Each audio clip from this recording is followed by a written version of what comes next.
목포시가 근대 역사문화 공간 내 사유시설과 공공시설인 쉼터 사이에 벽돌 담장을 세웠습니다. 계획성 있게 사업을 추진했는지 의문이 일고 있습니다. 목포시 의회가 시내버스 노선 개편 등을 할 때 개입하지 않겠다고 선언했습니다. 버스 승강장들이 정치권의 민원 처리로 늘어나 비효율성이 높아졌다는 비난이 일고 있기 때문입니다. 전남에서 주정차 뺑소니 사고가 급증하고 있습니다. 경찰이 주정차 뺑소니 단속 강화와 함께 자진 신고 홍보에 나섰습니다. 물가 상승으로 교복 마련 비용도 부담인 가운데 교복 나눔 행사가 열려 호응을 얻고 있습니다. 여러분 안녕하십니까? 목포 MBC 뉴스데스크입니다. 혈세로 사유시설 뒷마당을 조성했다는 뒷말을 낳았던 목포 근대역사 문화공간 쉼터에서 단 이틀 만에 이상한 모습이 포착됐습니다. 사유시설과 공공시설인 쉼터 사이에 그동안 없던 벽돌 담장이 세워졌는데 목포시의 후속 대책이 계획성을 갖췄는지 의문입니다. 양현승 기자입니다.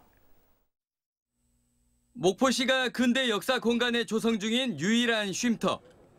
1억 6천만 원으로 휴식 공간을 만들었지만 카페 등 최근 리모델링된 인근 사유시설들의 뒷마당이 되고 있다는 의혹이 제기됐습니다.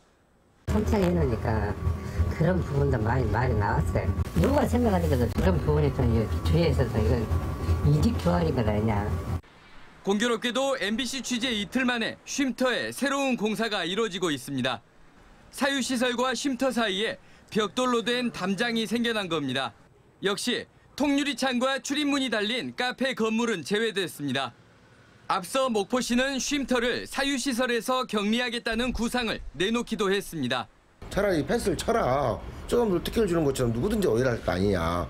목포시의 근대 역사 문화 공간 사업 후속 대응은 사실상 실종된 상태입니다. 45억 원의 건물들을 사들이고 43억 원으로 보수공사한 부서 따로. 이후 목적이 추상적인 건물의 활용을 떠안아야 하는 부서 따로. 2019년 이후 업무 담당자가 부서별로 수차례 바뀌면서 사업 취지와 책임을 찾아볼 수 없습니다. 완벽하게 지분 확보를 못한 건물도 오롯한 주인 행세를 하며 여전히 공사판입니다. 무원칙, 존속으로 진행되지 않았나 싶습니다. 그래서 앞으로 사업에 대한 전반적인 점검이 필요하고요. 이후 사업 진행은 철저한 계획하에 진행되어야 할 것 같습니다.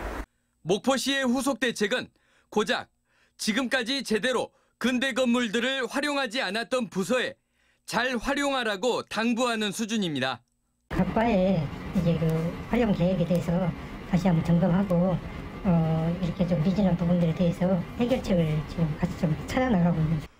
주먹구구식으로 사업을 추진했던 잘못을 반성하는 것보다 향후 예산 확보 걱정만 털어놓고 있는 게 목포시 행정의 현 주소입니다. MBC 뉴스 양현승입니다.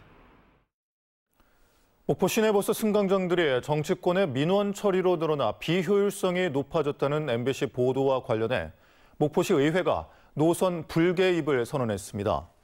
목포시 의회 도시건설위원회 소속 의원들은 목포시의 노선 개편 과정에서 단순 민원과 지역 이기주의로 비롯된 승강장 추가 등 노선에 관여하지 않기로 했습니다.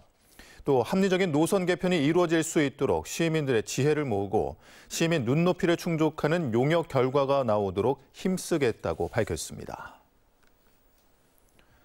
전남적 조합장 선거에 출마한 후보자들 가운데 60대가 가장 많은 것으로 조사됐습니다. 전남은 모두 381명이 후보 등록을 했는데 연령별로는 50세 미만이 11명, 50대 111명, 60대 233명, 70세 이상이 26명이고 성별로는 남성 377명, 여성 4명입니다. 가장 높은 경쟁률을 보인 곳은 해남 산이농협과 여수 검은도 수협으로 각각 5명의 후보자 등록을 했습니다. 전남 지역 교통사고 신고 건수 가운데 3분의 1은 주정차 뺑소니라고 합니다. 해마다 관련 신고 건수가 증가하고 있는데요. 경찰이 주정차 뺑소니 강력 단속과 함께 자진 신고 홍보에 나섰습니다. 박종호 기자입니다. 목포의 한 주차장. 대형 버스가 후진을 하더니 주차된 차량을 부딪힙니다. 하지만 아무런 조치 없이 그대로 가버립니다. 골목에 주차된 승용차를 또 다른 승용차가 부딪힙니다. 차에서 내린 운전자는 여기저기 살피더니 그대로 떠나버립니다. 어떤 상황인지 멍해지면서 좀 무섭기도 하고 근데 그분이 심지어 도망갔다고 하니까 좀 막막하기도 하고 이 사람 어떻게 잡지 뭐 이런 생각도 들기도 하고. 모두 다 주정차 뺑소니로 신고됐고 결국 경찰에 붙잡혔습니다. 지난해 목포 경찰서에 접수된 교통사고 신고 건수는 5,730건. 이 가운데 주정차 뺑소니만 35%에 달합니다. 매년 증가하고 있습니다. 전남 전체를 보더라도 주정차 뺑소니 신고 건수는 전체 교통사고 신고 건수의 3분의 1에 달합니다. 주정차 뺑소니를 뿌리 뽑기 위하여 특별 검거 활동을 벌이고 있습니다. 주차 차량을 충격하고 그냥 가시면 주차 차량 블랙박스 및 주변 CCTV 분석을 통해 반드시 검거됩니다. 경찰은 주정차 뺑소니를 줄이기 위해 현수막을 내걸고 자진 신고 홍보까지 나서고 있습니다. 경찰은 주차된 차량을 살짝 치고 가도 뺑소니로 신고될 수 있고 오히려 더 큰 처벌을 받을 수 있다며 사고가 나면 반드시 연락처를 남기거나 경찰에 신고할 것을 당부했습니다. MBC 뉴스 박종호입니다. 며칠 전 전국 27만여 명의 학생이 응시한 전국 연합학력평가 성적과 개인정보가 고스란히 유출돼 말썽입니다. 교육청이 대응에 나섰지만 이미 정보는 광범위하게 퍼져나간 상황입니다. 강서영 기자입니다. 익명 메신저인 텔레그램 대화방. 지역별 개인 성적표란 이름의 파일을 클릭하자 수험생 이름과 소속 학교, 성적이 그대로 드러납니다. 대화방에는 성적표 보는 법은 물론 지역별 학교 순위까지 집계돼 있습니다. 지난해 11월 고2 전국 연합학력평가 성적과 개인정보가 SNS를 통해 유포되기 시작한 건 지난 20일. 뭐가 올라왔다. 나중에 친구들끼리 막 링크도 돌아다니고 좀 많이 무분별하게 돌아다니고 있죠. 그러니까 친구들한테 니도 여기 나온다 하면서 이렇게 보여주고. 전남에서도 96개 학교 11,500여 명의 정보가 유출됐습니다. 도교육청은 경찰 사이버 수사팀에 해킹 여부에 대한 수사를 의뢰하고 텔레그램 측에 자료 삭제를 요청하는 등 대응에 나섰습니다. 하지만 이미 유출된 개인정보는 광범위하게 퍼지고 있어 학생들의 피해는 끊이질 않고 있습니다. 친구에게 임의로 성적을 지어내서 말을 해줬는데 그 친구가 이제 그 파일을 열어보고 나서 저에게 왜 거짓말을 했냐 이러면서 저를 비웃고 조롱하면서. 지역의 한 학생단체는 개인정보 유출로 인한 피해 배상을 요구하기 위해 소송인단을 모집하고 있습니다. 성적이 유출되었는데도 일단 2, 3일 동안 계속 그것이 지워지지 않고 돌아다녔고 아무래도 좀 소송에 이제 많은 학생들이 참여를 해서 앞으로는 이제 이와 같은 사례가 발생하지 않는 계기가 돼요. 한편 전남도교육청은 경기도교육청과 긴급상황반을 운영해 피해 접수를 받아 정확한 유출 피해 규모를 파악하고 있다고 밝혔습니다. 그러면서 유출된 정보를 유통하거나 재가공하는 경우 처벌받을 수 있다고 강조하면서 유포 행위를 자제해달라고 당부했습니다. MBC 뉴스 강서영입니다. 새학기를 앞두고 있지만 물가 상승으로 교복 마련 비용도 부담인데요. 선배들의 교복을 물려주는 나눔의 정의에 학부모들의 가계 부담을 줄이고 나눔 문화 확산에도 기여하고 있습니다. 허연주 앵커가 현장에 다녀왔습니다. 체육관 안이 중고등학교 교복으로 빽빽한데요. 학부모들이 꼼꼼하게 교복을 살펴봅니다.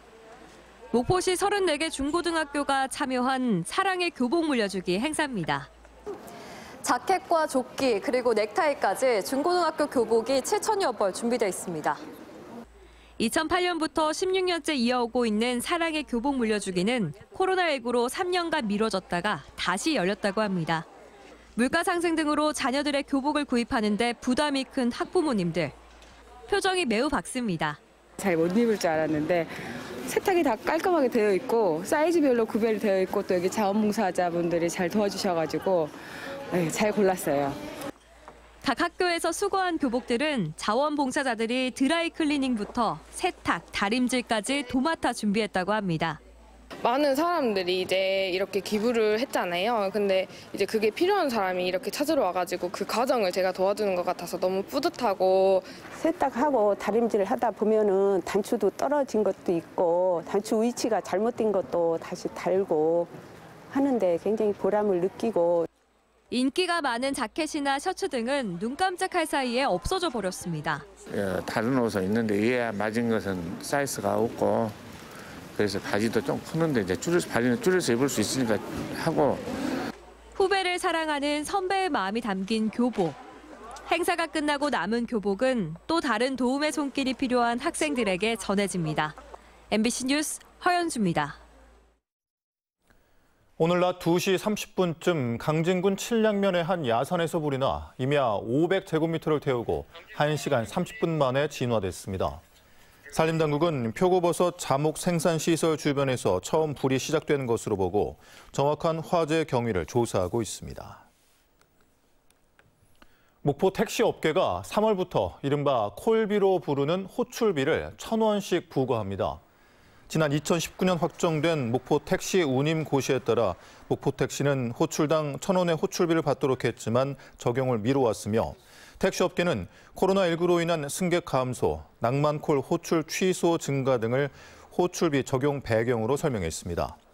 목포 낭만콜은 지난해 137만 건의 호출 가운데 45%인 61만여 건이 취소됐으며 택시업계에서는 호출 취소로 인한 피해를 호소하고 있습니다. 지방의원이 국회의원처럼 후원회 설치를 통해 상시적으로 정치 자금 기부를 받을 수 있고 정책 지원 전문 의원도 지방의원 정수대로 둘 수 있는 관련 법률 개정안이 발의됐습니다.